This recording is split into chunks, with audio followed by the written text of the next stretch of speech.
Boys and girls, my back is whack. My spine is realigned. It's the day after the madness. We're not going. This is not what that's about. But I just want to give you a little disclaimer. And it's Monday. But want to know what makes it all better? Look who we got tonight. We got the return. This is Stirring the Pot with Donkey. Damn. Careful. Don't strain yourself. I'll chill. This is Stirring the Pot with Donkey Cade and my very special guest, the Moonlight Son. Welcome back, my man.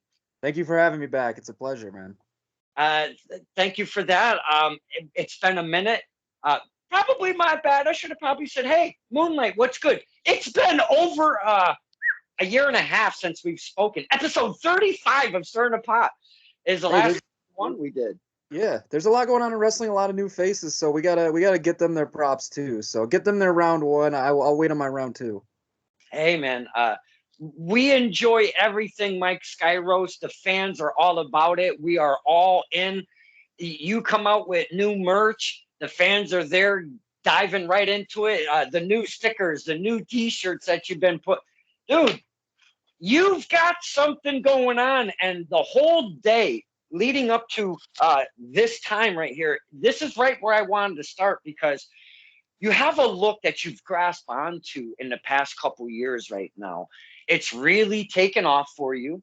Your physique, you've been working on that. Your diet, I'm sure we've spoken on that in previously.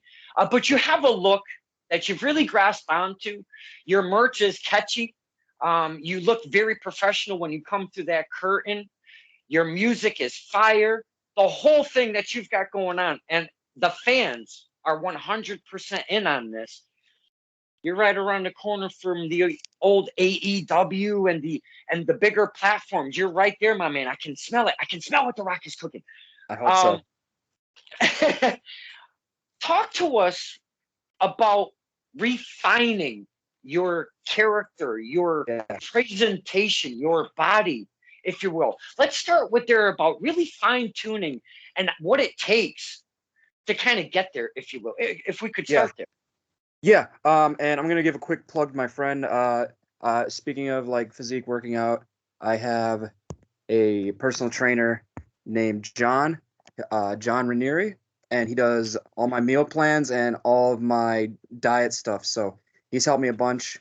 He is always accepting new clients, so hit me up. Free plug for him. In terms of refining the character, I've spoken briefly about this before, but I was in a spot. I've been in a few different spots in my career where I'm like, I'm stuck. I'm at like a plateau. I feel like I need to change something up. And there was a point in about 2017, 2018 where I'm like, I'm not booked nearly as much as I want to be. I'm doing like 1 or 2 bookings a month. I feel like I'm not catching on. I'm not making that connection with the fans. And I had to look, and I was like, what can I do? Because I never wanted to be, and this is nothing against anyone that's like a very out there, like crazy character, because I think that's very cool too. But that's just not me. Mm-hmm. I wanted to think of a way that I could craft or direct my personality and my look in a way that fans would kind of get what I was going for. So how it started is I had a conversation with a friend of mine that was a promoter, and he's like, what are you into? Like, what do you think is cool? Blah, blah, blah. And the original Moonlight Son character started out as me, my version of Axl Rose from Guns N' Roses. So when I started out, I was wearing stretchy leather pants. I had the hat, I had the bandana, the glasses. I wore like rock and roll shirts and like all kinds of jewelry and BS. And Nasty Kevin started out as my roadie, but he eventually became my drummer because it was just way more fun for him to like, for us to use the drumstick to like, I don't know, jab someone in the eye or the throat. Like that became our prop. I'd have him count me in to start the match. Yeah. We did all kinds of wacky stuff like that. So it just got to the point where I wanted to just kind of become something more like that I thought was cool or that I was into. And then it kind of morphed. Jose Garcia, a.k.a. Jose Perez, always gives me crap for not giving him 10% of the cut because he came up with the Moonlight name. I will give him his credit here. 10%, look out for it. And eventually I started towards like, okay, there's a lot of like 80s style rock star characters. As much as like I was having fun with it, it's something that like dozens of other people were doing, and a lot of them to like a bigger degree than I was.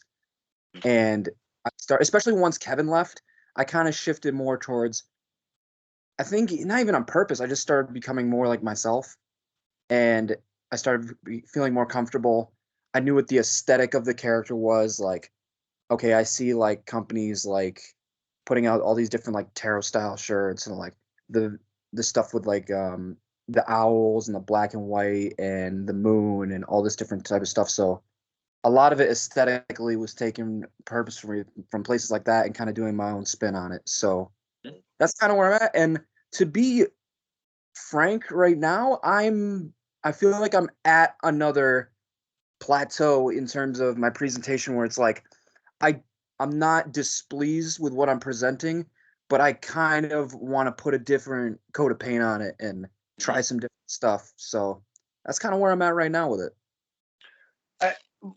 Things happen. I speak of wrestling changing in like spurts of 5 years ish, if you will. Yeah. Now I started with this character talk because I know you've spoken on that before, and we've actually, personally have spoken on that. But when I get the talent on, especially when you're getting to a level where you're on the cusp of that TV part of your career, I want the younger guys and girls that are coming up to hear from the talent that are at these points in their career to be like, I wasn't this or I wasn't that, or I didn't hear this or I didn't hear that, but I had this kick-ass idea from this or whatever it may be. So I appreciate, us starting on that part, because then it gives the younger talent that are coming in, they might click with what you're speaking on. You know what I'm saying? So I do appreciate that. And I know you've spoken on your character many a time. So right now, again, you're not displeased with what you're presenting, your merch, what's coming out, your character itself, how you come through the curtain and all of that, your music, but you do feel it does need a little something different, if you will. Yeah. And I think it helps, like it's a double-edged sword for my mindset, because I'm never satisfied, which sometimes and people have told me this, like especially with certain matches, like I should sit back and be like, oh yeah, that was really cool, and not like harp too much on it. But it's a positive in the sense that I'm never satisfied, so I'm always trying to like get to the next thing. So I just look at guys like Ichiban's actually a great example. His whole presentation is so fun, so simple, but like easy, brilliant. Danhausen, I think, is phenomenal. I watched an interview with him recently, and it was like no one really cared about his wrestling before he started doing the character. No one really cares about what he does in the ring. He's just really like, people just want to hear him say like weird stuff. Dude's on Conan O'Brien's podcast. Like, he's selling ridiculous amounts of t-shirts. Like, that's awesome. I think a little of that is good. Like, I think people would assume that a person like me that's very serious about like wrestling and the type of stuff I do is very like serious, that I wouldn't be into that kind of stuff. But I think it's really cool. Yeah, it's just a thing where you need to like keep things fresh, and you need to connect with the audience, because like I could have the best match ever every single time I wrestle forever, but I guarantee like that little kid walking out the door is going to remember Ichiban #1 way more than he remembers like the really cool wrist lock I did. And and I think that's like very real, and people need to level with that. And it is, and that is part of wrestling. And I know not we, God, not me. You men and women, you work on your physique, you work on your mental status. It's a non-ending cycle, and this is something that you to work on your craft and keep honing and all of that. And it's so true, because you've worked at a point to where you're like, man, I can do some really kick-ass shit. Let's get some pops out of some of these kids. And then you're like you said, they just want to yell Ichiban #1, you know? Yeah. You can put great wrestling behind it, like that's cool too. But just you get so much more out of it when you connect with them. Yeah. I kind of want to piggyback on that because you bring up kind of a question for me personally. For you, I've never seen you per se with a face makeup or anything like that. And you mentioned Danhausen, and that reminded me of something. And we're talking evolution of character, and I know you're familiar with him, with Steve Gipke. He's going through some kind of a transformation right now. He's a Jersey Muscle guy with his tag team partner, and they've been doing stuff. They hit the AEW dark scene and stuff like that, and you know they've been like kind of getting it going.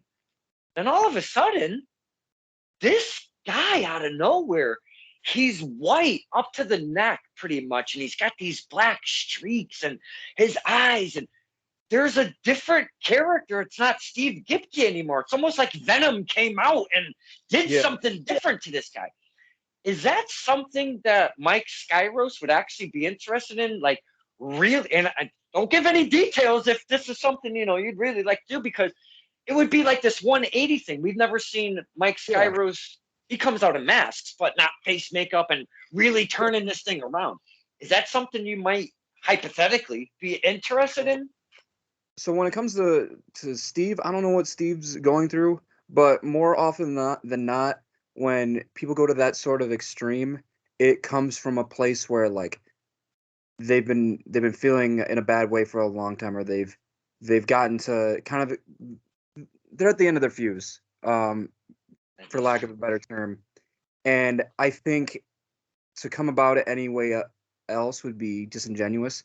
I think with myself, if there was ever something where like I went through an experience either in or out of wrestling that really like affected me like that, maybe it would manifest itself that way. I can't really say for sure because it hasn't happened like that. When I did that character change in 2018, that just came from a place of frustration and a little bit of desperation, in the sense that like, okay, I what haven't I tried? And if I were to go down like a darker path, like if I went out to the ring and in my life or in my professional career, I was feeling very angry or very solemn or sad, I think it could definitely manifest itself aesthetically in like that kind of way. But it's really hard for me to say until it happens, because I wouldn't want to force that, because I don't think that's fair to myself, and I don't think that's fair to fans. I think it'd be see-through. And it's a very valid point. That's something I didn't think as my personal fandom. It has to be some kind of extreme to where this thing just came out of Mr. Gipke. And I think some people were already familiar with this. I don't know the history of said person or character or inner being, whatever's going on over there. But that's a very valid point to where it's got to be at the end of some dark thoughts and whatnot. So I could definitely feel that. Very, very valid points. I just think, like, to put it really simply, I think the fans can tell when you're faking it and when you're forcing it. And if you're forcing that you went through like a traumatic experience and it changed you like that, even as a wrestling presentation, I just don't think the fans would be into that. I definitely right there with you, my man. Now I wanted to talk about, you had a hell of a run, and I want to really kind of concentrate on your run as the Test of Strength. They're out of East Hartford, Connecticut, run by Slick Wagner Brown. Fine facility. They have a dojo down there. Number one dojo. Now, you have been the K1 Kowalski Classic. It transitioned from a trophy to a beautiful, beautiful crafted K1 Classic Championship title. Can we talk about that and just kind of set a little bit of time? Because, man, what a hell of a run. And I want to start with, first off, the trophy was beautiful. I love the presentation that they did with that. And You came in as a third Yeah. K1 Classic champion. And that run did not stop for close to 2 years, my friend. I'm Yeah. around a year and a half era, maybe just a smidge more. And we as fans, and I can see it and I can hear it when I watch back the footage that I take personally, or when Tessa Strength releases their footage, you can see again, it circles me right back. We dig what you're doing out there, and we were behind you with all of these talents, the defenses of your title that you had. And I literally was thinking back, and this was before the torch has been, well, not the torch, but the title has been Yeah. changed here. I made a list of, and I went back on my channel and I went down the list of every single person you defended it. I marked the date, I marked the event, the whole 9 yards, your opponent. And as I'm getting this list culminated, the hairs are just standing on my arms, my man, just thinking of these matches we've seen live with you and your opponents. And my hat's off to you as a fan. Um, what a great run. Speak to us about the talents that you've had these title defenses about, some that can come off the top of your head, if you will, and just speak upon these, because I know they had to be some really great memories taken home with you. Yeah. The best way for me to do it is in order. That's the only way I can remember it right. Oh, So wow. that first one, it was funny because I almost didn't make that show. Uh, I talked to I talked to Slick, and I was like, I didn't know if I was booked, and I was like, hey, I'm not gonna throw them under the bus, but another promotion has an event that day, and they're asking me about it. Am I booked for this event? Do you need me for this event? And he's like, yeah, we were gonna put you in this K1 match against Pillman and Sammy. I'm like, okay, cool, I'll be there. And that match. I don't think it's any secret, and the fans that were there at the time, I think would understand this, that I was sort of a dark horse, like kind of non-candidate. I think the focus was very much on Sammy and Pillman, especially because Sammy had a really good run too, especially the matches with Hippie, and then like the first Ichiban match really stuck out as like really cool matches that I remember watching. And when I won that championship, that was a really big moment for me. Like I think that was a legitimate like shock to the audience, and it was legitimately shocking to me when I won as well. I wasn't going into that match expecting to win, and Sammy I think is phenomenally talented. Someone I would like to wrestle again in a one-on-one scenario, and Pillman Jr. was phenomenal. I learned a lot working with him because he's been wrestling. He hasn't been wrestling nearly as long as I have, but when you're second generation, I think there's something you're born with, or something you learn as a young person that you just can't teach somebody else. And plus, he has so much like he was trained by Lance Storm. He's done all these big indies, and now he's on television. I think he's exceptionally talented, and I learned a lot working with him. The the follow up against Sammy Diaz was funny because it put a lot of doubt in my mind. I thought like, oh man, I don't know if I can really live up to this, because we had that match and it was okay, but the crowd, and it was my fault. I didn't bring what I thought I should have to that match, but the crowd was like half and half with me and Sammy. If you watch the match back, I think you can hear it because Sammy's such a good wrestler. It's hard to root against him, and I just had to step my game up. And I was like, man, I don't know if the wheels are gonna fall off this thing at that point.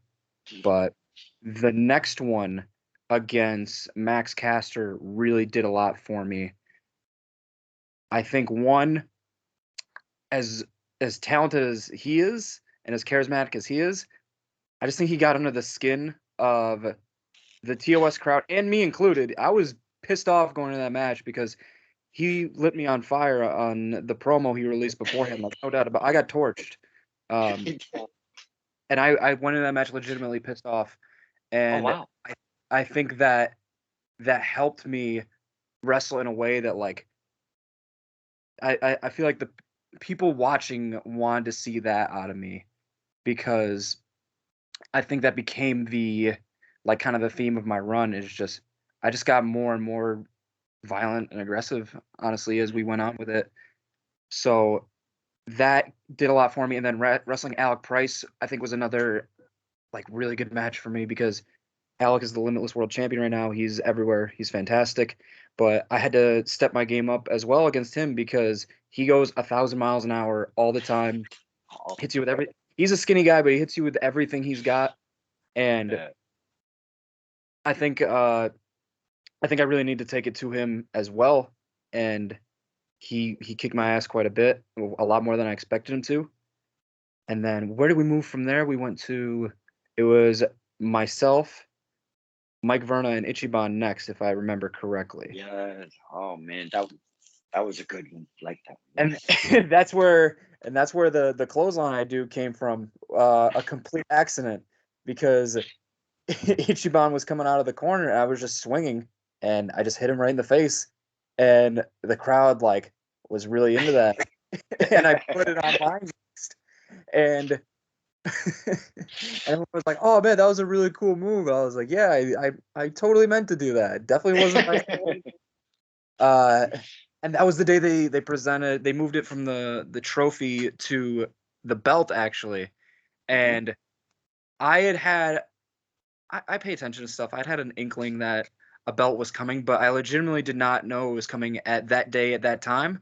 So when he presented me the belt, like I was pretty hyped, and legitimately I miss that championship. I mean, I lost it. It's with its rightful holder, but it's a very nice belt, and I liked having it. I liked showing it to people. I liked having it in my house and be like, yeah, I won that. Like, that was, Because I mean, just visually, you see that thing. You could walk by. You could be like walking, and then all of a sudden, you're stopping at that thing, no yeah, matter what you're doing, because it's very eye catching. yeah, because a lot of places don't go through the effort. They'll use like a WWE or WCW replica, or they'll kind of cheap out and buy like the boxing looking championship, which like I understand the things are expensive, but it makes such a difference when you have a nice championship where it looks like a prize like that people want. I just think that it's when you're fighting for it, you're like, I want that. I want to physically possess that belt. So you try just a little harder. And then we get to we get to Bobby Ocean and myself, and that was crazy because I think especially, and we'll probably talk about the recent match we had at a later point in the show, but Bobby and I have like run into each other so much in the past 2 years. Like he's really like become one of my toughest opponents. Like people don't realize too, Bobby's been wrestling for a very long time. Like he's very good. He's just kind of he's like a weirdly like well kept secret, even though he's phenomenal. And I I like having that. It sounds weird, but I like having that person in there that's like trying to knock my head off. Like that's light me up with chops, light me up with forearms. He Uh, legit tests. He legit yeah, tests you. absolutely. I love that. Yeah. It makes me step my game up like tremendously. And that match we had at the one where he like beat up, I forget what the name of the club we were at, but it was at that really dark club. And Tazrax. It turned into it's a like a music bar, right? A music setting. It was a small yeah, room. Yeah, yeah. yeah.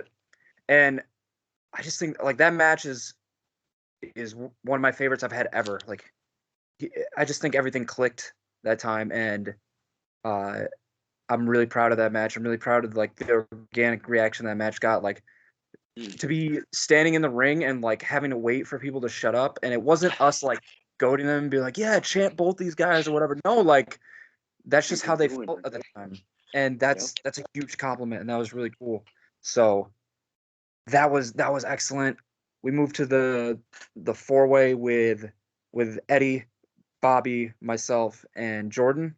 That was nuts because Eddie Edwards, ever since I was in 2CW, had been like one person that I'd always said like I want to wrestle him, and for him to be a part of that match was like really meant a lot to me, and for me to like hang in there with him was really validating for myself personally because I talked with him and he gave me some pointers, but like a lot of it that he said was like, yeah, just kind of keep going, keep doing your thing. And that was really cool to hear because as a professional, like we're our worst critics. You hear it all the time, but it's true. And we're like we second guess every little thing we do. But when someone like that tells you like, yeah, you're doing the right stuff, just like keep doing this, try this, blah, blah, blah, like that, you can't argue with that. Like, yeah, that guy's done everything. I think I can listen to him and confident with what I'm doing.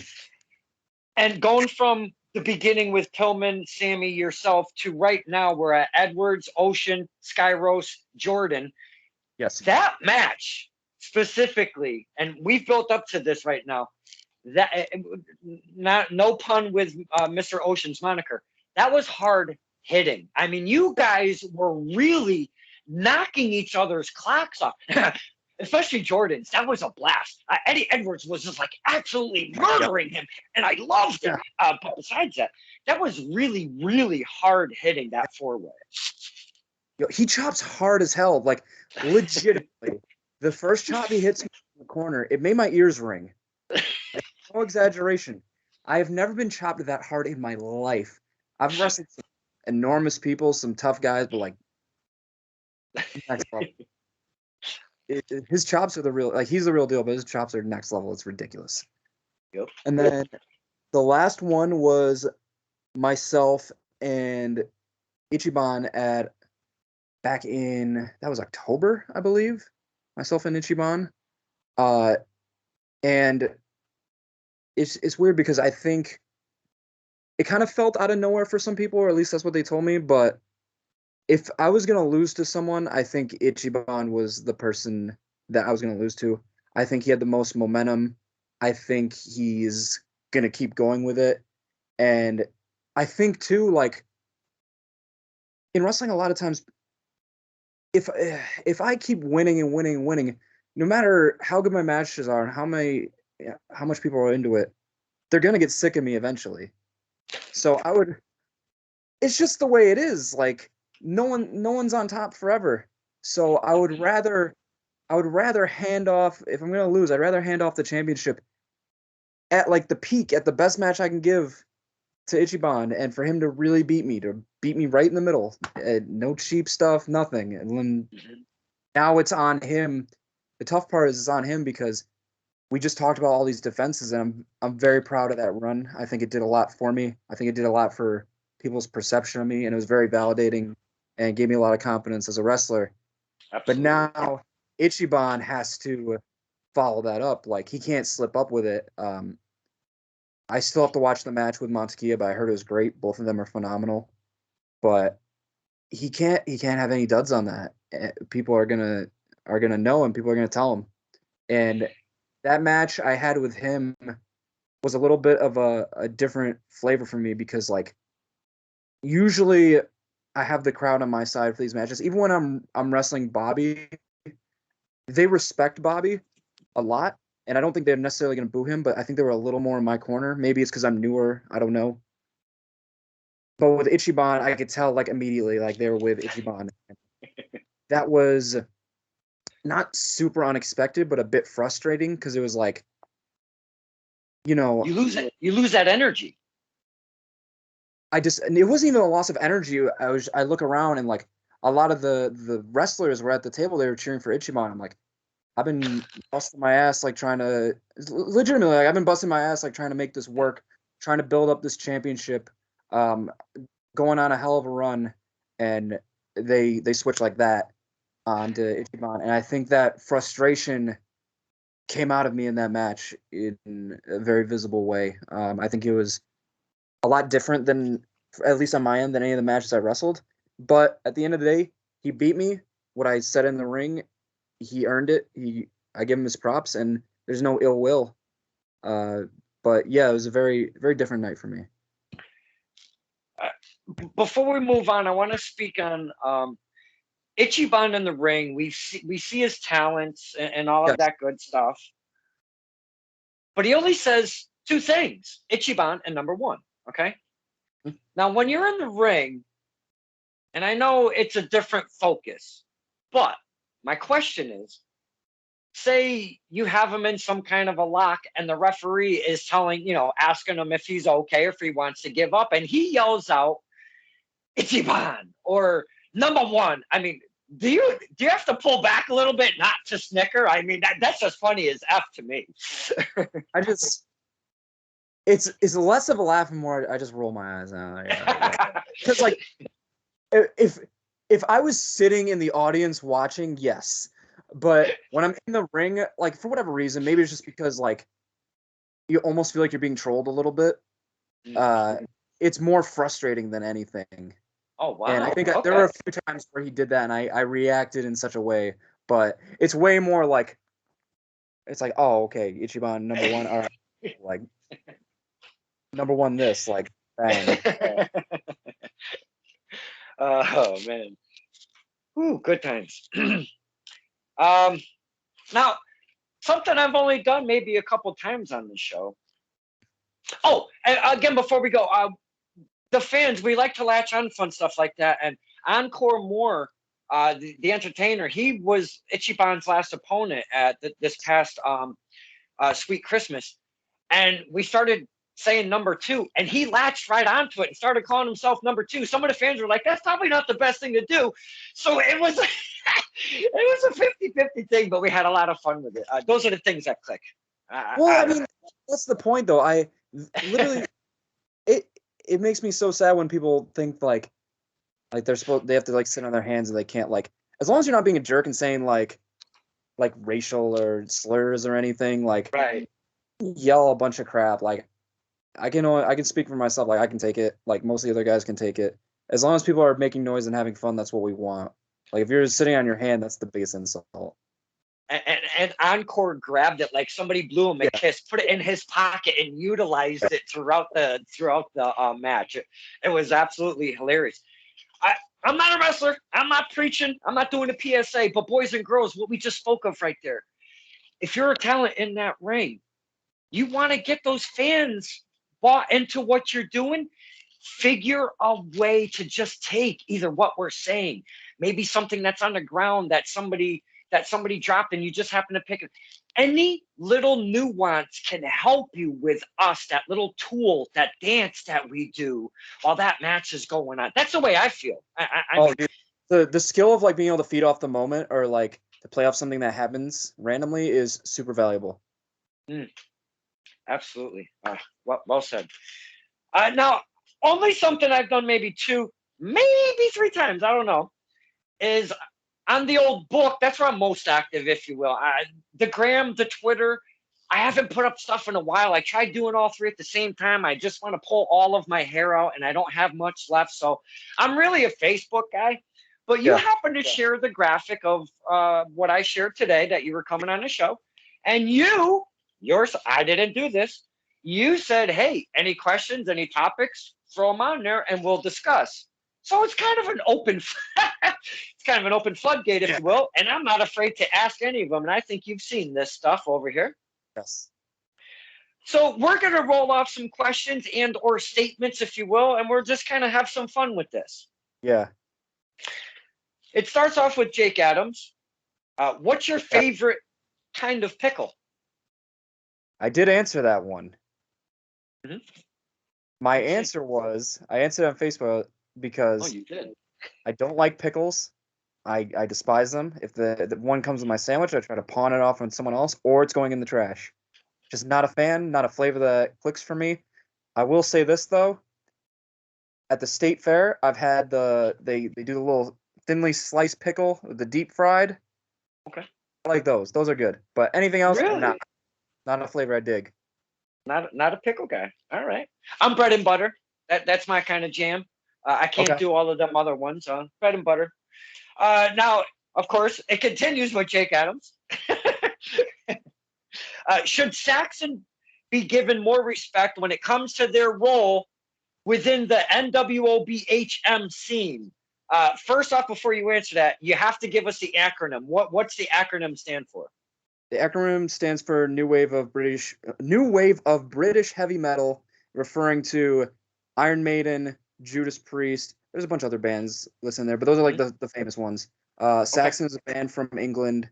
They are very much in that kind of vein of heavy metal. Came up in the 80s. I think they should get a lot of credit. I think they're very cool. I remember when I was working in my college radio station in 2012, we got a copy of their single Sacrifice, and it's still on my playlist, and I thought that was really cool. I'm not super deep into a ton of their other songs, but I really like that single. And based on what I've listened to from them, they should get more credit. Absolutely. I'm on board with that one. Thank you, Mr. Adams. Oh, look, another Jake Adams question. There we go. Skittles, yay or nay? Yay. Big thumb. 2 thumbs up. I'm holding my phone with one, but if I could use 2 hands, 2 thumbs up. Any specific flavor that's a top in the Skittles? Skittles are delicious. I'm a big fan of sour, so the sour Skittles I'm really into, but I haven't met a variety of Skittles that I disliked yet. All right. Unless you want to count like peanut M&Ms. Would they make peanut M&M Skittles? No. Oh, okay. It's a bad joke. Okay. Let's see. Oh, surprisingly enough, we've got another question from Jake Adams. Let's go. Hi, Jake Adams. That's all he wanted out of that, you know. Are cowboy boots as much a part of wrestling culture as they are Western culture? They should be. I think Western is 1, wrestling is 2. I think there's a little bit of distance between, but I think cowboy boots have fallen off in the past like 25 years, and it's a shame. I have a pair of cowboy boots. If anyone saw me at the Big Jim show, I was rocking my cowboy boots. I'm a big fan, and I think more people should be wearing them. I think the cowboy boot, the fanny pack, and the Zubaz pants should be something that every wrestler has in their wardrobe. How come we don't have a picture of you in cowboy boots, Zubaz, and a fanny pack? Why not? Don't we have a picture of that? We can make that happen. I've worn that combination before. I just don't think I've been photographed wearing that combination. We have. I'm sure you've got the technology. As a fan, I would hope that we can maybe see some footage or media, if you will. It'll be when you least expect it, but I'll make it happen. Thank you. I appreciate that. That's what we like in wrestling. All you guys that read the dirt sheets and stuff, shame on you. Be surprised. Be a fan. That's what wrestling's supposed to be. I don't want him to tell me when he's going to surface said picture, but I got the visual already, and I can't wait. Oh, wow. Another question. Surprisingly enough, it's from Jake Adams. Does wrestling need a promotion that has a 6-sided ring with 4 ropes? I don't like 4 ropes. 4 ropes would affect like the tension of the ropes, and I just don't think that's safe. I think 3 ropes is fine. I wrestled at the Sanctuary in Pennsylvania, and they had 2, and that was actually okay because I don't use the bottom rope. But I've never wrestled in a 6-sided ring. I want to, just because it'd be interesting, but I don't have any good frame of reference. I think aesthetically but I don't know if 4 ropes are really it. I'm trying to visualize it, and it just seems very odd. Yeah. Like they have it in boxing, but it feels like a wall. Like I don't know how, other than jumping over the top, like that's the only way you're gonna get in or out of the ring. So maybe if you're trying to keep 2 people in, put 4 ropes on there. Just a real quick before we go to the next statement or question, I'm sure it's from Jake Adams. The Sanctuary, I spoke with the Mastodon, and he's very in the Sanctuary. Yes. And whenever he said there's only 2 ropes for the photography specifically, he says it only takes like 5 minutes. You run the ropes, you don't even miss it. Was it odd getting in there with only 2 ropes at first? The only time it affects me is if I'm reaching for a rope break. Otherwise, I don't even notice that it's not there. There are plenty of guys that use the bottom rope for certain things. I'm just not one of them. So it doesn't really affect me that much. I was fine with it. And another quick thing, the Sanctuary. I just got to say this. Holy shit, the visual, the production, everything that comes out of it, the media, beautiful. Love everything that the Sanctuary is doing over there. Yeah. they've been very cool to me. They've been very welcoming, so I'm hoping to wrestle there more. I had a really cool series of matches. I wrestled Devontae's there. That match has been like I've been waiting for that match to come out for a while. It will at some point, and I was very happy with it. So keep a lookout for that. I wrestled Flash Waller there, and that is available on their live show from I believe it was October. I wrestled Flash Waller, and then I wrestled my friend, my training partner, all that, Corey Jackson, the 2021 New York Championship Wrestling Breakout Star of the Year and 1/3 of the match of the year. I'm very happy for him. I had a cool match with him there, so keep a lookout for those. Well, Devontae's, oddly enough, I'm interviewing tomorrow, so we might have to speak on said topic. Yeah. Oh, and the Flash Waller one. I found I was given the Flickr link, and I was checking out the still pictures. Yeah. Beautiful. Love all of it. Great stuff, man. Let's see. Surprisingly enough, Jake Adams has the next question. Oh boy.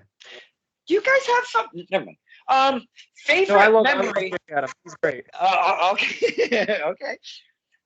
Favorite memory of your grandparents, which I thought was kind of odd because it's very personal. And I mean, I know we pulled the curtain back, but wow. Yeah. And for that reason, like I have a great relationship with my family, but that's not really something I want to put out publicly. So I love you, Jake. I got to skip that one. I was thinking that too because I know me some Mr. Skyros, and I thought that was going to be like a next one. Yeah. I'm a private guy with certain stuff. Okay. That concludes our program for Mr. Jake Adams. Excellent. Now we move on. It's really not a question. It's pretty much a statement, and he has a knack for throwing this around in many circumstances, on many statuses around the book, if you will. Ty Shine. Yes. Heat in 6. That is all. This guy, man. I thought he would have learned his lesson because he was saying that the Heat were going to win in 6 games in the NBA Finals in 2020, and he was wrong. The Lakers. So, what do I know?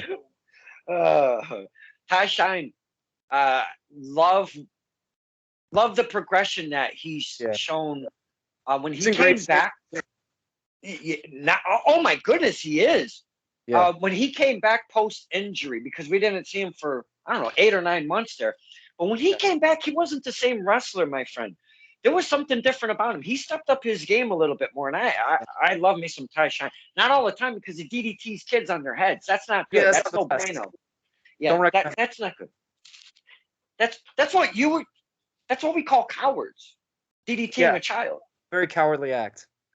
Which kind of segues into John McDowell. Yes. Favorite cowards. I don't know if I have a favorite coward.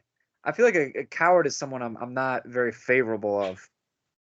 There's a lot of people, and there is a top 5 cowards question later on that list. That I can definitely name like the people I think are the most cowardly when we get to that, but I don't think I have a lot of goodwill towards most cowards. Hey, coward, what's happening? You want to go out to dinner?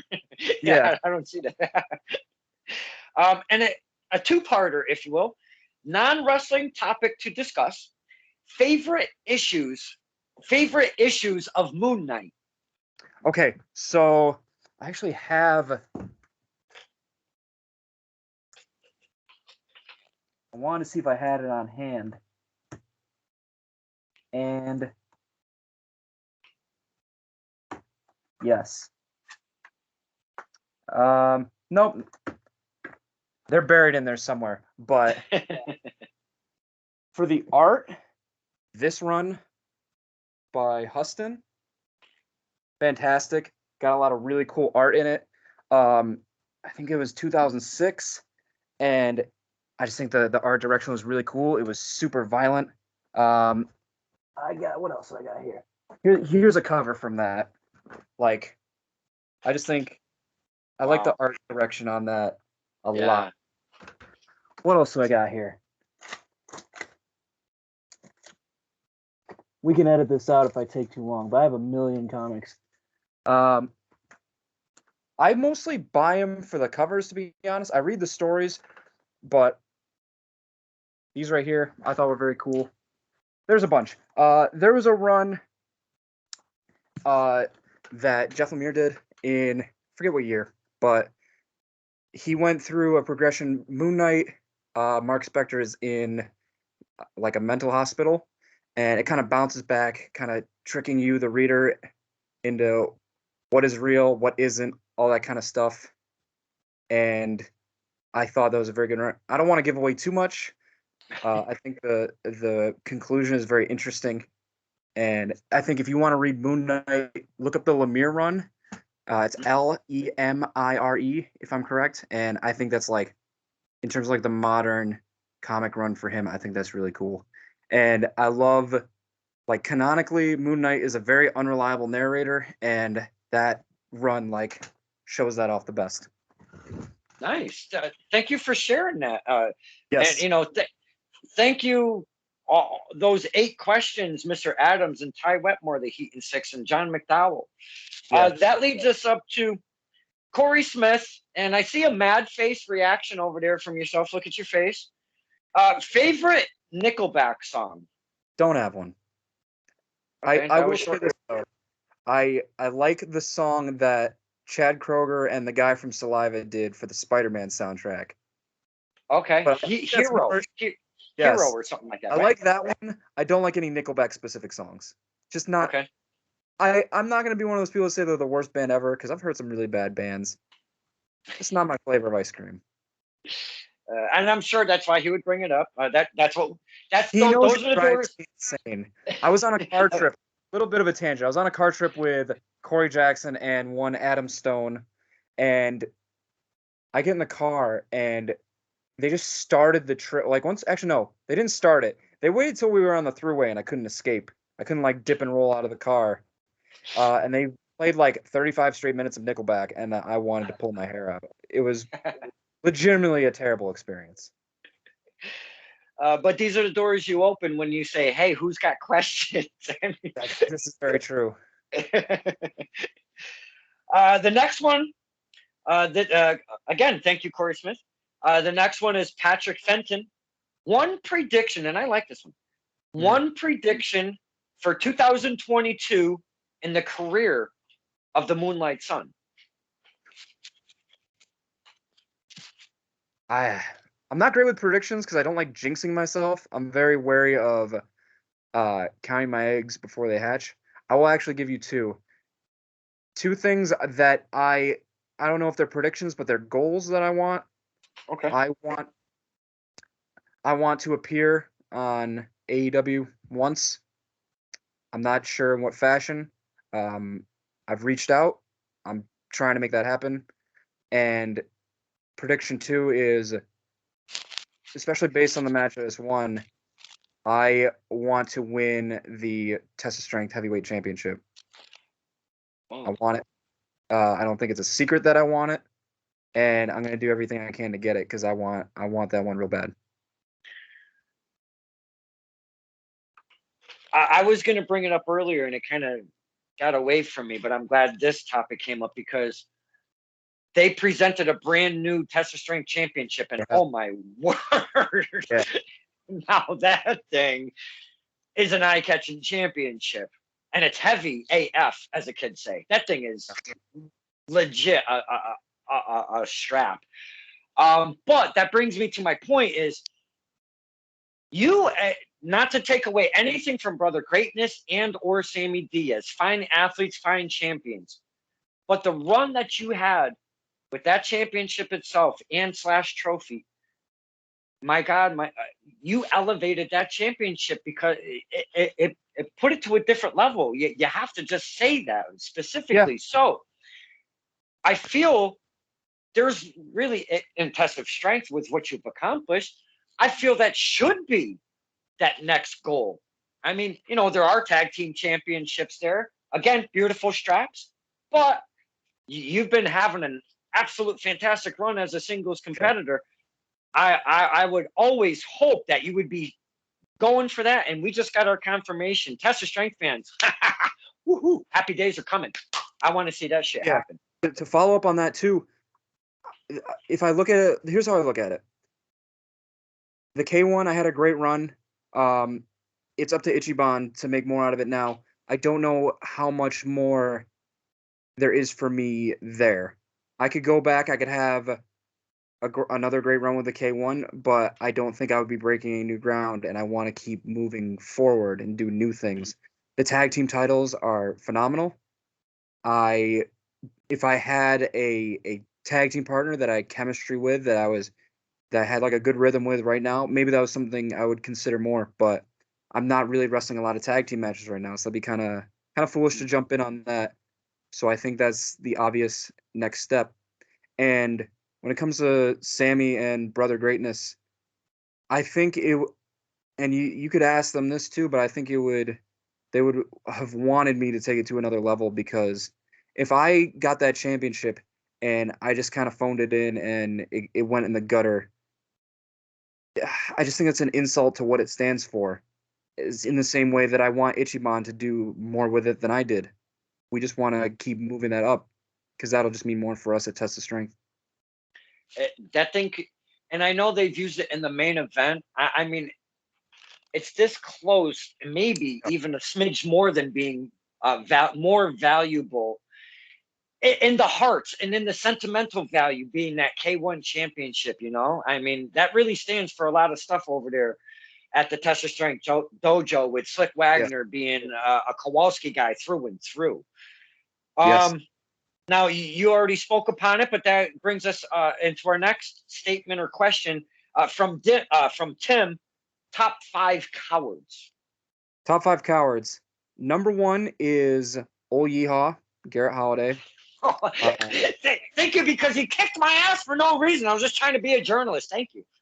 Number 1. Yeah, thank you. He has no respect for the finer art of journalism. Noted coward, noted rival of mine. Countless cowardly acts. Wears not even a cool cowboy hat. Wears like a lame cowboy hat. Wears like a rip-off James Storm cowboy hat. Oh, yeehaw, number 1. Number 2, because he will never be number 1 at anything, and I won't allow him to be, is Jonathan Ash. He is a former wrestler, former manager, now production for GoPro Wrestling, cameraman, noted coward, has disparaged me on many levels. Wow. Hates being called a coward, which is, in my opinion, an indictment that he is in fact very cowardly. So he's number 2. Number 3 is another one of my rivals, Terrell Kenneth, maybe the original coward, the original person that I had beef with. We fought in a promotion out of Brockport, New York called IWF. We fought over the IWF championship. He powerbombed me a lot, really hard. He forearmed me really hard in the face a bunch. I returned the favor. I was so angry that I gave him my 1 career dive. Definitely a coward. Number 4.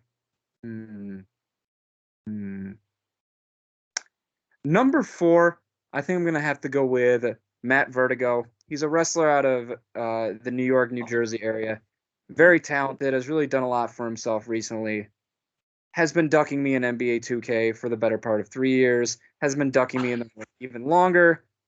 We were supposed to wrestle at one point. He probably backed out of it. Why? Because he's a coward. Okay. Valid. Okay. Yeah. Number 4. See this. Number 5. Number 5. You only got 1 left, my man. He was number 4. You only got 1 left. Yeah, you're right. It's hard rounding it out. It's like the Mount Rushmore argument. The first couple are great. That last one really gets you. Now, you can even, and I know we don't want to spend too much time on the coward list, but I got to really say, with everything that Brother Greatness has thrown at you in the past 6 months, easily. I mean, can you just put him in maybe 5A and maybe somebody else in 5 or whatever? I mean, because let's be honest, I mean, he is a pain in your ass and a legit coward. He's in a weird spot because, you know what? Yeah, I'll put Brother Greatness at 5. You bring up a good point. Brother Greatness ran my name through the mud for months. Didn't even have the gall to wrestle me. Goes out of his way to refer to me as Michael John Pierre, which is not my middle name at all. Skyros, which is also not my last name. I don't know if he just slipped his tongue, but he definitely called me that. But then he also was promoting my merchandise for the correct price, which is a very weird move. I did steal his wallet and give it back, just to show him that I could. Yeah, very, very weird guy, Brother Greatness. There's a lot of yelling. Yells my name a lot in matches that I'm not in. He is as confusing as he is cowardly. Definitely. Oh, I can't laugh like that. It's killing my back, my man. Oh my God, my back is so freaking whack right now. Oh, you know, what's really making me, I'm visualizing. I have the promo. I hit record on the old video button, and I cannot wait to share it. I got so much work ahead of me from the past Test of Strength and the Battlefront shows, but there is a promo of him. I am following him around the freaking venue selling the Moonlight merchandise. I think that was counterproductive. I think fans need to get far away from him and whatever of my merchandise he was talking. My goodness, brother, what a character that guy has. Not today, Santa. Not today. Next question. Scott Dixon. I'm skipping this one. I know what it is. I'm skipping it. Oh. Pass. Strong pass. Okay, he's a troll. I love Scott, but he trolls me incessantly. Okay. Excuse me. How about we replace something with, if Brother Greatness was not your fifth most top 5 cowards, who was going to be number 5? Let's do it that way instead. I was going to go with Johnny Moran. Are you familiar? God. Son of a bitch. Oh my God, you make me pop like that. Oh, Johnny Moran. Yeah. Very fine way to top off that list, yes. Please just digress. Why though? Johnny Moran, where do I begin? Johnny Moran, first of all, refers to himself as the Dark Horse. There's like 3 other Dark Horses. You got to find a new nickname. Try a little harder. Him and his partner tried to jump me a few times at Immortal Championship Wrestling out of my area in upstate New York. He tried to hit me with a cane, which is a weird weapon. He doesn't seem to have any handicap or limp or walking difficulty that would necessitate a cane. He swung it at my head and tried to hurt me, and then I DDT'd him. 100% a coward. Thank you. Wow, Johnny Moran. I kind of, but it just threw me for a bit. That's a fine list. Thank you. You know what? I think about it a lot. We could just put Brother Greatness and Johnny Moran right on that same line right there. Yep. Right there. Perfect. They rounded out for the 5. Sorry, Scott, we had to skip and do a little revision. The last one, I believe, yes, it is the last one. This comes from Joseph David Osaver. Okay. Oh, wow, I said it. Wow, I cannot believe I said that right. Yes. Which Shaq is the best Shaq, and why is it 09 Cleveland Shaq? Okay, for the best Shaquille O'Neal is Lakers Shaquille O'Neal, and why it's 2009 Cleveland Shaq. There's an inside joke. We have a group chat with a bunch of the wrestlers, and I'm gonna actually bring them up more later because I want to talk about a few of them specifically. Mm-hmm. But we argue almost on a daily basis about basketball, and specifically the Michael Jordan versus LeBron James greatest of all time debate. Doesn't that happen in all circles? Yeah. And the Adam Stone is very much anti-LeBron James. One piece of evidence that he used to support his argument that LeBron wasn't the GOAT is that he played with Shaq, even though Shaq was old and injured at that point and out of shape.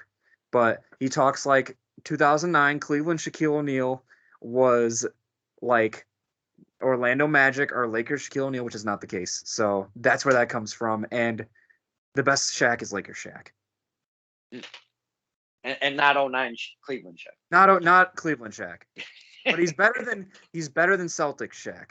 Celtics Shaq the Big Shamrock was not not like the same basketball. The Big Shamrock. What a riot that was. Oh my goodness, the Big Shamrock. Ooh, good stuff. Now you mentioned the talents because we love. Well, Yeah.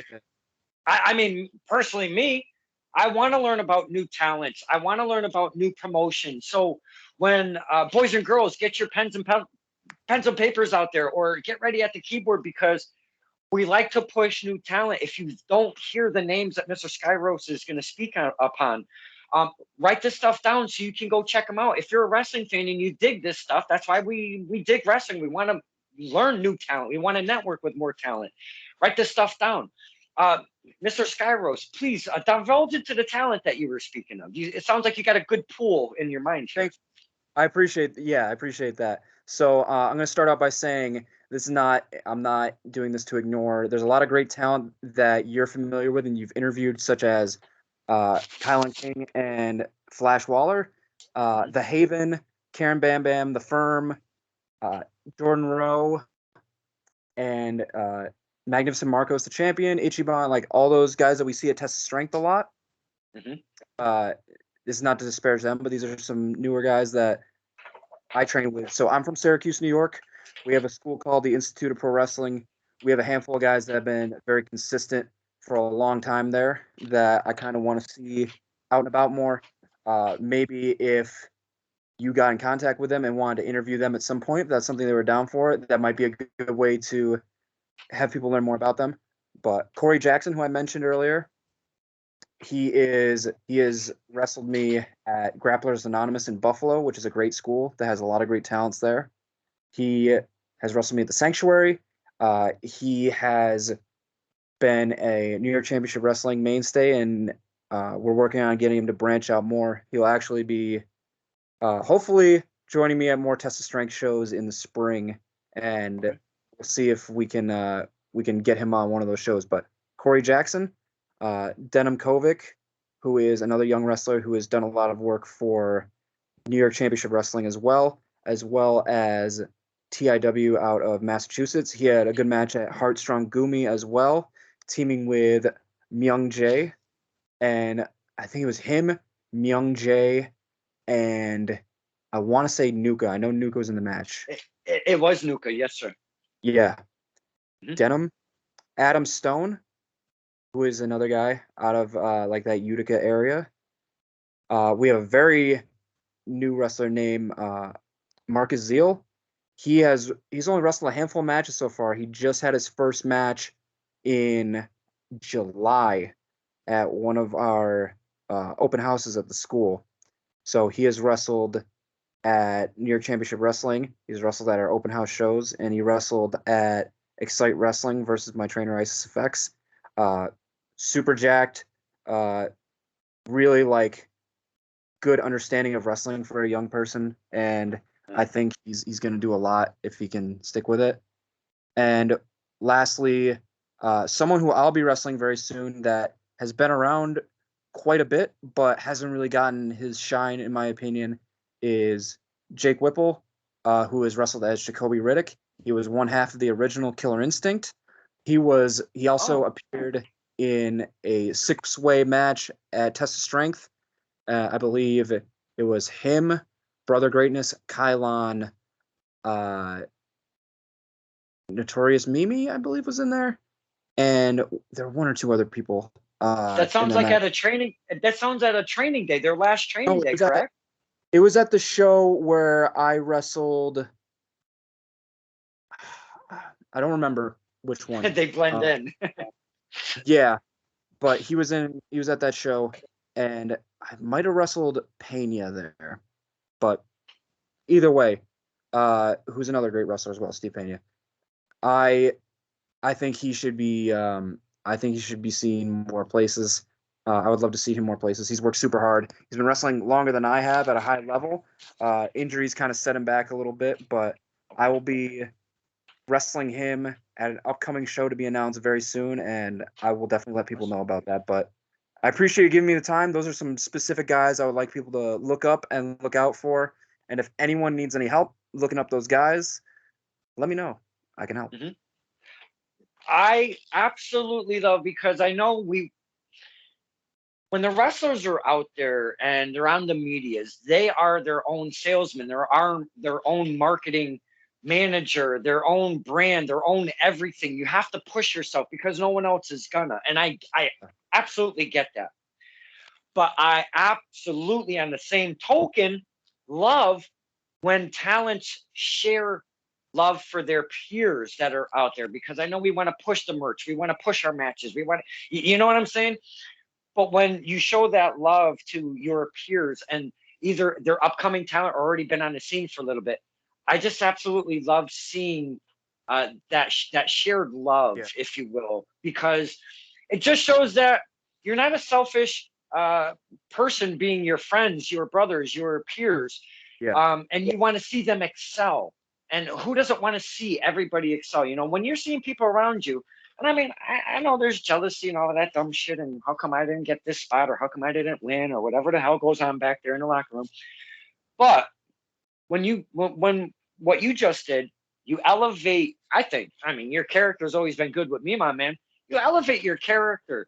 You elevate the other talents at the same time, and I love that you shared those names. Thank you. I appreciate that. And one specific place where that comes from is a lot of the XWA guys, Kylon, Miracle Generation, the Haven, the Firm. Even a lot of those guys are really good about.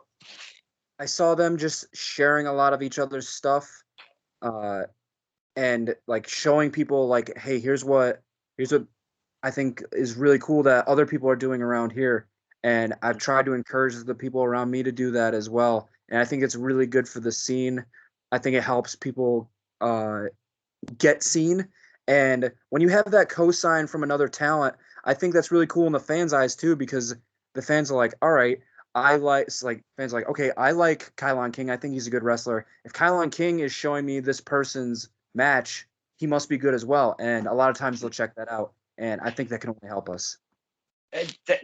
That's a very valid point, because when the fans share it, a lot of the peers, and that's where I'm going to go from that standpoint. A lot of the peers, if they see it going through their timeline, they'll be like, "Oh yeah, blah blah blah blah blah versus blah blah blah," and then they'll just kind of keep going. But like you said, and it goes both sides, the fans and the peers, because maybe one of their students over at Paradise Alley Pro, where he comes out of East Haven, maybe they'll see it on his timeline and be like, wait, who's that guy? Maybe they never even heard of whoever is in that match. So, I mean, it definitely goes both ways for the peers and the fans. Yeah. To elaborate on your point too, I think a lot of times, and I think this is getting out of fashion, which I think is very good, but the generation before mine, not that lighthearted, like joking is bad, but a lot of times people would like make a snide comment or say something like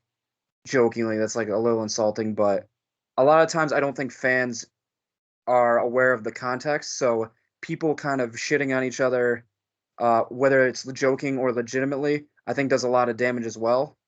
And a lot of lighthearted ribbing can turn into can be damaging to someone's career, in my opinion. So I think we need to shine each other, like let each other know that, let the fans know that this person's doing a lot of cool stuff and it'll be good for our scene. We'll get a lot more good wrestling out there.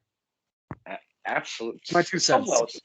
No, so well said, my man. I know it's your 2 cents, but it's so well said, and I feel it right coming from your heart, though. That's what I'm talking about, man. You know, we've always said the fans around us. Mike Skyros is one of the good guys. He's not one of these assholes, you know, because there's a bunch of them out there, but there's many more good guys and good girls out there. Mike Skyros we've always said you're one of the good guys. And just the way you speak, man, just the way you speak, it really shows a lot. Now, I want to kind of go a little more recent, because it was like just really the other day. Yes. We had a banger, and it was at Test of Strength, Sweet Christmas. Yep. And this was a build-up, because you spoke of your championship run earlier, and Bobby Ocean was definitely in there. And the way we left it at Tazrax, whatever it's called now, I forget. I hope I don't get monetized. I forget what it's called, but like you said, the crowd was so into it, and that place is like itty bitty, and it's dark as F over there.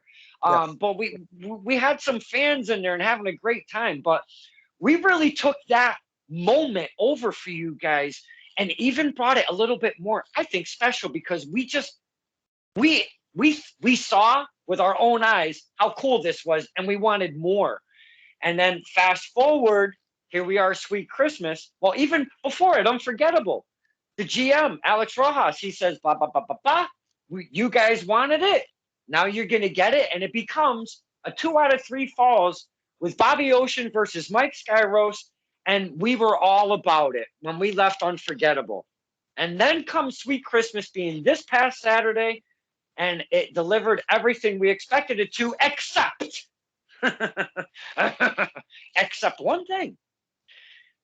There was no legitimate cut and dry winner because of the way it ended. So I don't want to give away the ending, and you can work into that yourself, but take us through that, because the buildup has been a long time coming, and that's the thing that Test of Strength does. Long-term storytelling. I like that shit. That's me. I'm all about that stuff. Please take over, sir. It's funny because I believe when Alex did that promo after the original match with myself and Bobby, that we were going to do a 2 out of 3 rematch, Iron Man, whatever it was going to be. We had every intention of making that happen as quickly as possible, but wrestling's a winding road, and things pop up. We kind of go down different paths sometime. I'm sure we had to make room for the opportunity for myself and Bobby and Jordan to wrestle Eddie Edwards. I'm not mad at that, but it took us away from that original match a little bit.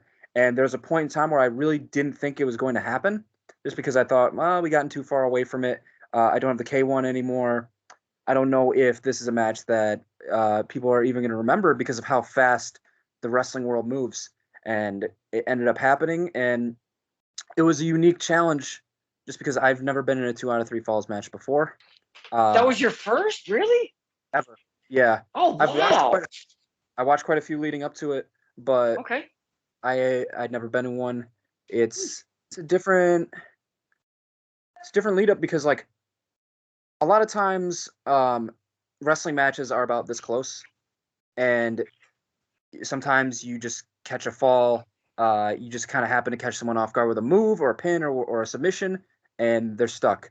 To win a 2 out of 3 falls match, you have to very definitively beat someone. And by the result of that match, as people will see when it comes out, that's easier said than done, especially with someone like Bobby Ocean or someone like myself.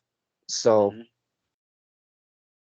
luckily, because that match to the #1 contendership, not so lucky for any of the title holders, but myself and Bobby were both granted #1 contender status for whatever belt we wanted. So watch out. There's a lot of people are on borrowed time, in my opinion, from either of us. So whenever they say any championship, that rings a couple bells for me, because you can both go after the heavyweight championship. Things could turn into a 3-way real quick on that, and it's anybody's game at that point. You could go your separate ways. You could maybe go back for the K1, or Bobby could go for, because Bobby's, he's held that championship. He was their first champion, and I'm not saying he wouldn't go back for that, but he may go for the K1. You may go, you might split your paths, or hear me out. We were talking earlier about tag team championships and Test of Strength Wrestling, and I know you have a fine singles. Bobby is a fine singles. It would be like, wow, if we could get Skyros Ocean, imagine what the fans, they would shit themselves. That'd be nuts. So we got a lot of ways we can go. I'm not sure where it's going to end up, to be honest, at this point. It's still pretty fresh in my mind, but we have a lot of possibilities. There are, and I can't wait to see what the future brings. Test of Strength, Bobby Ocean, Mike Skyros, the title holders currently. all you guys better be on your toes because shit's about to get business is about to pick up over there a little bit more at Test of Strength because of the way it was left. There ain't no way that you guys want to prove a little bit more something of what's good in Mike Skyros, what's good in Bobby Ocean. So I feel there's a little bit more chip on the shoulder, if you will. There's a little bit more frustration built up now. There's a little bit more anger, a little bit more heat going on, a little fire building up. So I cannot wait to see what the future gives to you guys in there, man. Now, we've spoken about many a promotion here. Are we good on that match? I mean, are we good on that? Yeah. Okay. Because really, you guys delivered. It was a great, like I said, we expected hard hitting, high impact, technical wrestling. And it was that and plus more. And the fans were definitely down with that. We spoke of many a promotion as we have the talent. And I know you don't like to, like pick favorite promotions and all of that stuff. And, and we don't want to put shine on one more than the other. But as a fan, I'm kind of curious. What makes a promotion more comfortable than the other as a wrestler? Because you guys go from one to another to another. And I know the locker room has a lot to do with it. Maybe the promoter has a lot to do with it. What makes it more comfortable when you're in there? I think being treated with respect in general. I think Test of Strength is a great example. Everyone knows Slick Wagner Brown's the man running the show. He's been wrestling a lot. He's been wrestling longer than some of the dudes on his roster have been alive. And he understands what these wrestlers are going through in terms of getting booked, in terms of like getting to the show, all of that. So I think he treats us fairly in terms of that. And it's a big difference because someone could be a huge fan of wrestling and start their own promotion, and that's cool. That's on them. But they don't really have the experience of being in there and knowing really like what helps the talent, like you said, feel more comfortable at a promotion. I think being treated like you matter in terms of, hey, we are going to advertise your match in advance. We are going to treat your match like it's a big deal because, in my opinion, almost all of them are. Whether it's to a smaller audience or a bigger audience, I think each match has value. When it comes to financial compensation, straight up, a lot of people will pay people as little as they can or won't pay people at all. And I don't want to understate that there's a lot of like physical risk going on in that ring. The next thing that happens in the ring could literally kill or paralyze someone. That's just the risk that people run. And I think people should be compensated financially for that. I'm not saying every person on the roster is worth $1 million every show, but I think people know the difference between shorting someone and compensating them. I think to go back to promoting a little bit, making sure people are at the show because we all make more money. We have a lot of people that are fans of wrestling that start a promotion, and that's really cool. But it kills me to see that there's so many shows where, all right, there's a show happening. I put an event on Facebook. I haven't announced any matches. I haven't put up any flyers around town. I haven't told anybody about it. No one knows who's wrestling. No one knows that there is wrestling. And then you get to the show and there's 45 people there. And that sucks as a performer. I think a thing that every promoter could do, it seems very obvious, but promote to the best of your ability. You can put the match on paper. You can have the greatest match ever lined up for your show, but if no one sees it, it doesn't do a lot for you, and there'll be less people there next time. So, like you said, the piggyback on that is you can't just throw it up on the book once, or throw it up on your Twitter, or throw it up on your gram. And I know you don't want to shove your stuff down people's throat, but that's what marketing is. Do you watch the TV commercials? How many times do we see the same exact commercial go over and over? And what happens? It gets stuck in your damn head and you can't forget about it. And you're either with it and you're singing it, or you're like, damn, I hate when that commercial comes on. Yeah. But if we don't see it in a repetitive fashion, you don't remember it. And we don't, like you said, wrestling, wait, nobody told me. Yeah, we did like a month and a half ago. Don't you remember? And to follow up, here's an example. I'm not going to name names, but people involved know who I'm talking about.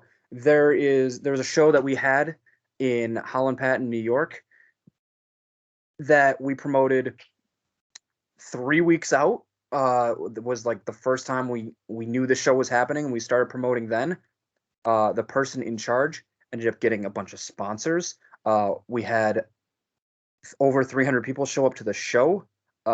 People in the town, like the mayor was like almost knocking down our door, being like, hey, when can we get another wrestling show here? People in town were excited. And this was this dude's first time putting a show together. I don't see why we can't have more of that. I think a lot of my peers would love to wrestle in front of a lot more people. I think a lot of my peers would like to get paid more. I think a lot of my peers would like to have sponsors there that could give you like free like sports drinks and food. That's cool. I want that. Like all that kind of stuff. It feels good as a performer. It makes it feel like you're a part of something that's going somewhere, and you're a valuable part of that. So all those things I just named in the last 5 minutes, I think are encompass that. And I feel that though the way you just put it though, it builds again your confidence as an athlete, as a performer, as a wrestler, because now you're like, man, this is some cool stuff. But when you see there's maybe only 20, 25, 30, 40 people, and I know you have to perform the same way, but you get that letdown, you get deflated a little bit, and that little bit of confidence, just those little slivers that get taken away from you, they start building up. So when you see something that has a little zing to it, a little pop to it, you've got the crowd, you've got some sponsorship, you've got maybe a school is involved and you're doing it a charity kind of thing, and there's all sorts of, whatever the case, that builds up the wrestlers' confidence in their careers moving forward. Am I correct on saying that? I absolutely agree. Now, again, we've spoken on the Sanctuary. It's just absolutely gorgeous. Yeah. But COVID shut us all down for a long time. And just at the, maybe a couple months into this year being 2021, wrestling started opening up a lot more. Restrictions were being being looser, and things were changing. They're still different from state to state and venue to venue and store to store. Who the hell knows what's going on? But wrestling has come back for the most part, and we've had quite a good run so far. So good. Have there been bumps in the road? Absolutely. Being maybe some of the talent, some of the fans catching a little something here, but coming back from it, and stuff like that. And how do you run a show now? Because it's not going to be the same, and you have to look at it in a different perspective. So there were some bumps in the road. Now, once we did get rolling again, though, I gotta say, you boys and girls were ready, and just the floodgates. And I spoke about this when the floodgates open. I hope everybody doesn't want to do 30,000 things in that ring and just kill themselves. Yeah. We've been about 6, 7, 8, 9 months here rolling since it all kind of got back and running.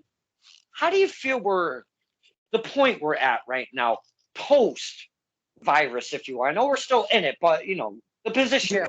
How do you feel wrestling is? I think it's funny. I think I have not a unique perspective, but a different perspective than a lot of people that aren't from where I am. So in New York State, we have a very strict athletic commission, which has only increased because of COVID. It's tough because it is very, very difficult for a lot of people to run shows where I'm from. I think in states such as Connecticut and Rhode Island, where the athletic commission is a little looser or non-existent in some places, it's been easier.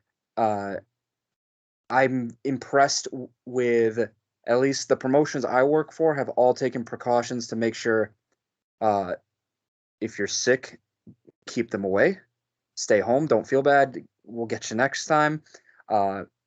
Masked up as much as possible, and bringing in people that aren't going to jeopardize anyone's health in terms of like showing up with COVID or a lot of people, wherever you fall on the vaccination thing, making sure everyone is safe.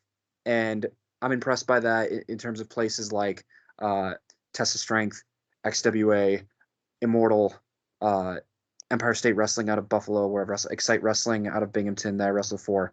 I was very fortunate that places like Excite and Test of Strength were active a little earlier in the pandemic period in safe ways, but were active a little earlier so that myself and the other people on the roster had something to do because it sucks. There was a long period of time where myself and a lot of other people couldn't even train, and to not be able to wrestle on shows is one thing, but to not even be able to get in a ring and do anything sucks. So I am very happy that we have something set up to do it all. The tough part is I think there's a lot of people out there, especially like maybe families with young children or kids, babies, that are cautious about being in crowds of people. And I totally understand. And I think there's a certain section of the fan base that isn't really ready to come back yet. And they might not be confident being in a setting like that for a long time, which I understand. I think that's taken a bit of a hit in certain places. But I think now that we've been back, we've seen a lot of new talent kind of kick the door in and show what they're about. And I think that's really cool. We've mentioned a lot of them in the show. And I think we're in a time period. You talked about how wrestling kind of cycles around every so often. I think the talent cycles around a little quicker than that just because the rate people get signed. But we are in an interesting spot where, okay, we have shows going on now. And if shows are able to continue going on, we have a lot of people, a lot of talented people that are free agents right now. A lot of them are going to be contracted. Some of them aren't even going to pursue wrestling anymore.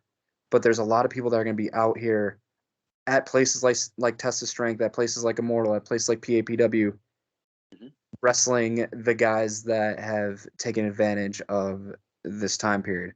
So I think we're in a very exciting time. There's a lot of talent out there, and I'm excited to see what's next. And to actually, as you were speaking, I'm thinking of the past Test of Strength show because Vincent made his debut at Test of Strength. I can't believe I've said that in a sentence. Yeah. But Vincent makes his debut. With the reason behind it, though, is what I want to get at is ROH, they find themselves in an odd position, whatever it is. So the higher brass have decided they're going to take a hiatus for like us all of 6 months here. We're going to release all of our all of the contracts for the talent. We're going to let them go feed their families. We're not going to be assholes about it. And we want them to get out there and have some work. So we're going to release their contracts. When we get what we got going on, we'll bring back who we want to bring back, whatever their idea is in the future. Yes. That opens up the gates to these free agents you speak of, not only the younger talent that are coming up, but these talents that are already established, that have gone in their careers and established, being the Vincents and the Matt Tavens, and you've got the Brian Maloneses and all of these other guys. And now we're seeing them work the scene, if you will. It's so weird because that's where they were before they got to this different platform. We were so happy for them, but now we're seeing them and I'm not saying revert because all wrestling is wrestling, period. That's the way I've always seen it. But it's just a different fashion where now we're seeing them at Test of Strength. We're seeing them at these other promotions in the Massachusetts and all of this stuff. So it's just kind of odd that we get to see that, but it's got to be real cool as you guys, as the athletes, being able to share a locker room for a night with Vincent and picking the brains of these guys and stuff like that. Yeah. Now, Mike, and I know I'm leading up to this, and it took me a little bit because, I draw. Is it tough to go up to the talents and being like, hey, man, I know you talk to 1,000 people, you do all of these shows, but I just wonder if I could maybe pick your brain for a second. Is it easy to approach a talent and maybe drag a little something out of them? Yeah, and this is probably going to be where I'm gonna end the interview after this topic because I just think it's a good place to end on and a good thought to leave my peers with. Mhm. It's really tough, and I've only gotten a little more comfortable with that recently. It helps a lot when you're working directly with them. Like when I was in a match with Eddie Edwards, it's very easy for me to come back and be like, "Hey, what could I work on?" Or what do you like? I've had trouble with this. Like, what's your take? But when you're not, sometimes people want to be left alone, or they look like they want to be left alone, but they're just hanging out. Like it's hard to read people sometimes. Um, I think it's tough because I haven't always been able to cut through in this way, but ask. The worst they can say is no. If someone really doesn't want to talk to you, they'll say no. More often than not, I think they'll say yes, and they'll indulge your question, and you might end up with a lot of cool info out of it. I've been very fortunate from the beginning of my career to share a locker room with a lot of people that have been on television or are famous in wrestling, and uh, there's a lot of information there. I will use this last example because it was really cool for me. Kurt Angle's one of my favorite wrestlers ever. I've watched him since I was like 10 years old, and he was the special guest at the most recent XWA show. And he was chilling in the locker room, and he didn't really look like he wanted to talk to anybody. And I was like, oh man, it's Kurt Angle. I really want to talk to him. He's one of my childhood heroes. But if he was like mean or whatever, that would kill me. That would suck. Uh, Mm. someone I walked by a second time and someone was talking to him, and I wish I could remember who it was because I want to give them credit, but I can't remember. But that kind of opened the floodgates, and myself and a bunch of other people kind of like crowded around Kurt, and he was very cool. He answered all of our questions. He was very nice. I took a picture with him. I don't care. I have no regrets. And it was a very valuable experience on a few levels. If anyone knows me, I'm a huge Ron Simmons fan. I got to ride in a car with Ron Simmons twice and be on a few shows with him. Another thing, I wasn't sure if I wanted to like bother him, and yeah, I'm really glad I did. So Mm. I will say shoot your shot. If they say no, they say no. But if you get a good experience out of it, it's so cool. It's like it's hard for me to describe, but it's one of the best parts of being involved in wrestling. Mhm. What a fine way to end. We've done an hour and a half with Mr. Skyros. We've Woo, it really did. yes, we had our fun little section in the middle with the questionnaire, something I usually don't do. Great times. Jake Adams, thanks for taking up most of that space. That was beautiful. Uh, Mr. Skyros, thank you so much for taking some time out of your life to talk to us, the fans, to get to know you just a little bit more. Take us on that beautiful journey that you had with the K1. I cannot appreciate all of the conversation we had this evening. Thank you so much, my friend. Thank you, and thank you for making the time for and giving me the platform to promote this. Congrats on 4K subscribers, 14K subscribers as well. So very cool. Thank you, man. Who knew? I never seen that coming a mile away. But before we let you go, we want the fans to. How do we find you? We got it. We cannot let you go without saying this stuff. Yes, you will find me first of all in person. I will be on every test of strength show I can be on until they tell me to go home. Uh, you can catch me at Immortal Championship Wrestling, where I have the briefcase for the number one contendership. You will be seeing me there more. You can catch me. All my dates are listed. I have graphics for everything up on my pages. If you want to find me on any social media, it is at Mike Skyros. On Facebook, it is MikeSkyros. And then on everything else, it is that without the space. So find me there. I have merchandise links on my Twitter and my Instagram in my bio. Click on that. I'm on Pro Wrestling Tees. I got some cool shirts on there, but I make way more money on the other links. So if you want to buy something online from me, buy from the RWA link that's on my profile. And that's all I got. Got you. Glad we could get those out. We want the talent to check you out. We want them to check your matches.